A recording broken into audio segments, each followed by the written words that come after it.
مرحبا، اسمي جي برودكت سبيشالست بكانجن ووتر. رقم 7 هو منه رقم عادي، رقم نستعمله بحياتنا اليومية والعلمية والعملية. بتسمعوا 7 سماوات، 7 أراضي، 7 عجايب، بس اليوم رح تشوفوا عجيبة تامنة من كوكب اليابان. هيدا الجهاز اسمه كانجن ووتر، بيعطيكم 7 أنواع مي لكتير استعمالات، بس هو منه فلتر، بده فلتر قبله ليمشي. استعمال الجهاز كتير هين. أول شغلة 9.5 مي مضادة للأكسدة. تاني استعمال للطبخ. ثالث استعمال 8.5 للشاي والقهوة. كلين ووتر لنشربها من دون كلورين. بيوتي ووتر كرمال نرطب البشرة من برا. أما سترونج أسيدك ووتر بنستعمله لنطهر، بنفس الوقت بتعطينا 11.5 كرمال نعقم الخضرة والفواكه. وهلا رح تشوفوا اول استعمال للمي. مي 11.5 قلويه اخف من الزيت. نحن لما نشتري الخضره والفواكه عاده بتكون مرشوشه مبيدات ومواد سامه، هيدي المبيدات اترازات. نحن بس نغسل بنفكر انه كل شيء عم يطلع عن الخضره والفواكه، بينما هيدا الشيء هو غلط. اللي رح فرجيكم اياه هلا، عندنا بندوره كرزيه، عاده نحن بنغسلها بالمي العاديه، ورح عندي مي عاديه انا قدامي، رح حط من دون نقع بندوره كرزيه تتشوفوا شو معقول يطلع من الخضرة والفواكه. نخلطها على السريع. 1 2 3.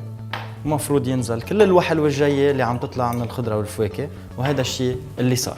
بينما كانجن ووتر ولما تغسله ب 11.5 رح يطلع كل الرش والمبيدات عن الخضرة والفواكه.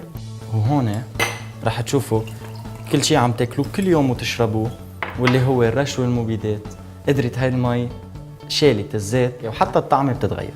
وبحياتنا اليومية نحن بنتعرض لكتير أكسدة. شو يعني أكسدة؟ كل إنسان منكم بيتعرض لمناخ كتير جاف، بيتعرض لنهار كتير صعب، وهيدا الشيء بيأثر على جسمه، لأنه الجسم لما يتأكسد بيصير عنا مشاكل كتير كبيرة صحيا. طب المي اللي نحن بدنا نشربها مفروض تكون مأكسدة ولا مضادة للأكسدة؟ هي مفروض تكون مضادة للأكسدة. رح نعمل فحص كتير صغير لنشوف إذا هيدي المي هي مضادة للأكسدة إيه ولا لا. بفاحص هو بيفرجينا إذا في أكسدة بيعطينا كل شيء بوزيتيف أو إيجابي، وإذا كان في مضاد للأكسدة بيعطينا كل شيء سلبي. رح نشوف سوا إنه كل شيء موجود هون عم يعطينا إياه بوزيتيف. رح أعبي لكم مي قلوية 9.5 تنشوف إذا من الماشين عم نقدر ناخد مي مضادة للأكسدة ولا مي مأكسدة. نفتح الماشين كمان على الحنفية، بقطع المي دغري، بتفوت ب8 بلاكتات وبتفصل الهيدروجين عن الأكسجين وبتعطينا هيدروجين ووتر. شو يعني هيدروجين ووتر؟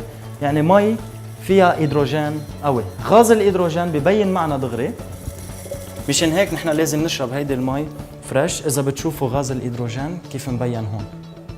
هلا إذا أنا بدي أفحص المي إذا مأكسدة ولا لا، بنبلش نشوف إنها عم تنقص. ناقص يعني مضادة للأكسدة.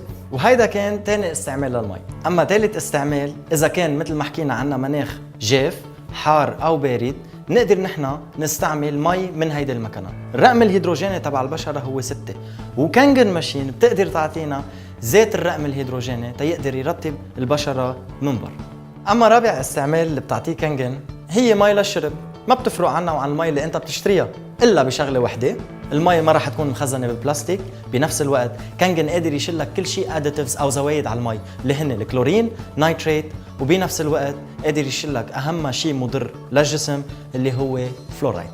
اما نحن ببيوتنا بنستعمل مطهرات كيميائيه تنطهر كل شيء موجود بالبيت، بينما كانجن ووتر بيعطيكم رقم هيدروجين 2.5، وهيدا الشيء بيقدر يقتل 99% من الايكولاي، الفنجس والعفون اللي موجوده، ومعه ايزو 13485 اللي هو ميديكال ديفايس. وهيدا كان خامس نوع مي نحن بنستعمله. وسادس استعمال للمي مقسوم ل2. اول استعمال بيكون للطبخ، وثاني استعمال بيكون للقهوه والشاي. ليش؟ لأنه جزيئات المي بتخف كتير بكانجن ماشين، الرقم الهيدروجيني بيصير 8.5 أو 9، وبيعطيكم نكهة كتير قوية بكل اللي قلت لكم عنه.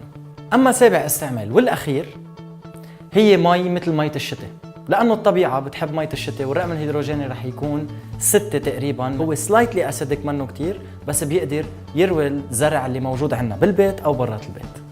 ونقطة كتير مهمة لازم تعرفوها، إنه جهاز كانجن موجود بمستشفيات اليابان من 74.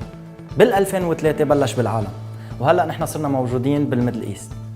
والنقطة الأهم انه هيدا الجهاز ما بده صيانة لمدى الحياة وبيعيش عندكم 25 سنة. ولا تتواصلوا معنا فيكن تحكونا على يارو انتربرايز فيسبوك اند انستغرام، وشكرا.